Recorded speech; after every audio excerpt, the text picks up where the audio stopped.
There are 8 reasons why your clients are not buying from you. In this video, I'm going to break down exactly what those 8 are so you can overcome them proactively to close a lot more right now.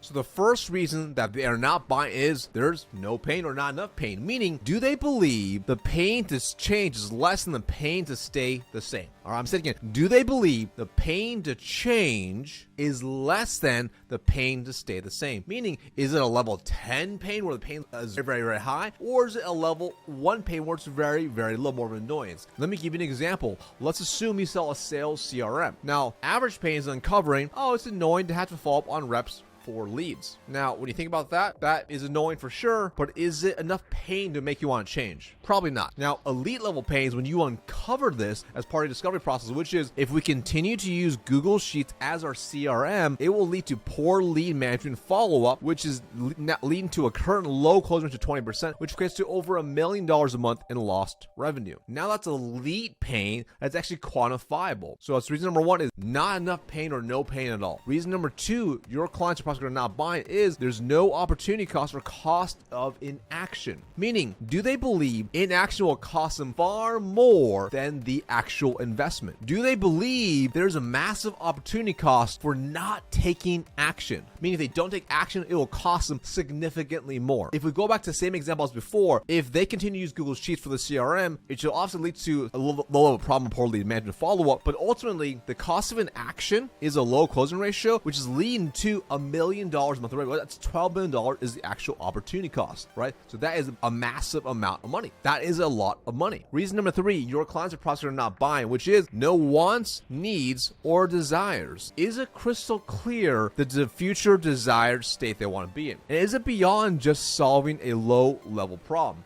And does it tie to a clear organizational initiative? So for example here, a very average want, need, desire is, hey, let's get a CRM so reps have better follow-up. That's not bad, but is that now a nice to have, right? That's very, very average. Versus when you ask the right question in the discovery process, you dig in deep, this is an elite want, need, desire, which is get a CRM so our sales team is much more efficient due to increasing the closing ratio to 40% plus, so our company can scale from 5 million to 10 million plus while maintaining 50% margin for cash flow efficiency. Now, which one's a better reasoning? And obviously it's gonna be an elite one, but this is part of your responsibility as a salesperson to uncover what those elite wants, needs, desires are.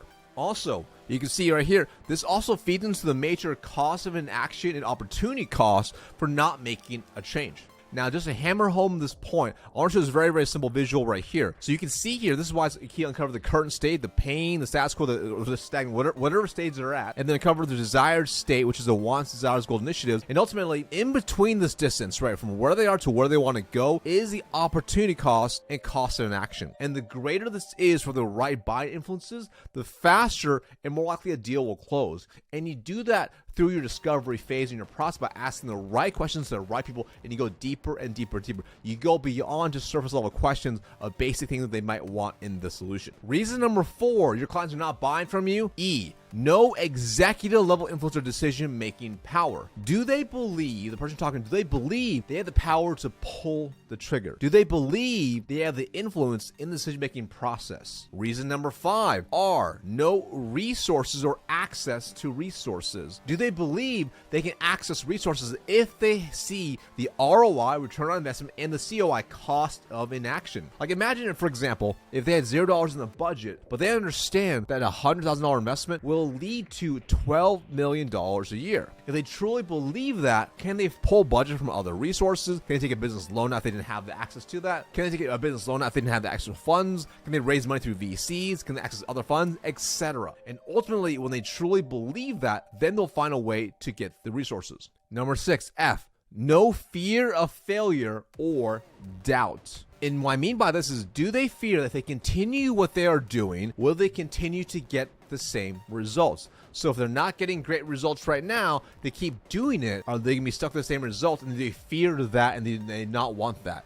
Do they doubt what they are currently doing? Do they think, this is not the best thing, there's something better out there? Do they believe their current way of doing things will have a major cost of inaction and loss in ROI? Number 7, You. No unequivocal trust in the solution, you, the company themselves. Like, do they trust a solution to deliver with 100% certainty? Do they trust you? Do they trust your company? Do they trust themselves? And 8, last but not least, no little things which are the requirements satisfied. So do they believe all their specific requirements will be satisfied by your solution? So for example, if they have specific tech spec requirements, do they have a wish list of what they're trying to build out with you? Are you able to actually do those things at the very basic level? So you can see there, those are the 8 reasons why people are not buying from you, which is there's no pain, there's no opportunity cost, there's no wants, needs, desires, there's no executive level influence, there's no resources, access to funds, there's no fear of failure, there's no unequivocal trust, and no little things requirements satisfied. And you can tell it spells the powerful framework right there. Now, a few additional notes which is very important for you to understand. Nothing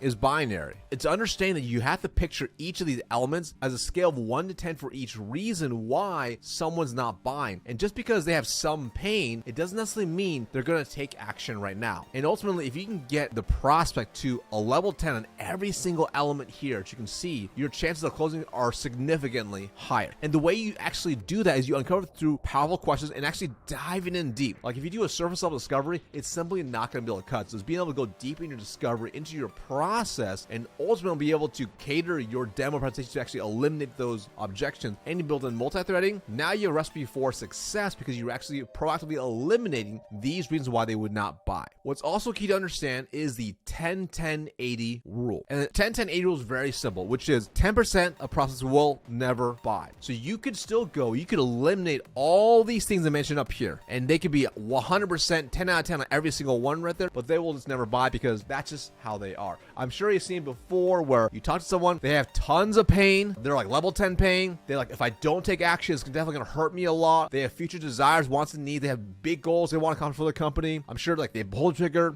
they have access to funds, they also are so scared that what they keep doing will not get them a result. They trust you, they trust the company, they trust everything, and they know everything you deliver for them will absolutely work, but they still don't buy. That's a 10%. And that's okay if you have it. You want to find them, disqualify them as fast as possible. Then you have the 10% that will always buy. And those are ones where, shoot, heck, you might be at like mixes between 5, 6, and 7s throughout this whole process, maybe missing some, but they're gonna buy it anyway. They've already convinced themselves they're gonna buy with someone and they like you the most. They're gonna buy with you. Those are great. Anyone can sell though. That's very, very easy. And then there's gonna be the 80%, which are in the middle. Right, and you kind of see this image right here. They're in the middle, and 10% that can always buy, 10% never buy. The 80% can be swayed, and really, depending on how effective you are in your discovery phase, multi-threading in your presentation and demo, you can sway a lot more of this, right? So that's why, for example, you'll see even like the average reps, they'll always have at least a 10% closing ratio, right? At the very minimum. Now, the worst case are always like 10% at least, right? Because people, if they talk to enough people, eventually somebody will buy, and they're gonna fall on 10%. Ultimately, to get yourself to 30, 40, 50% and beyond, is being able to sway the middle 80%.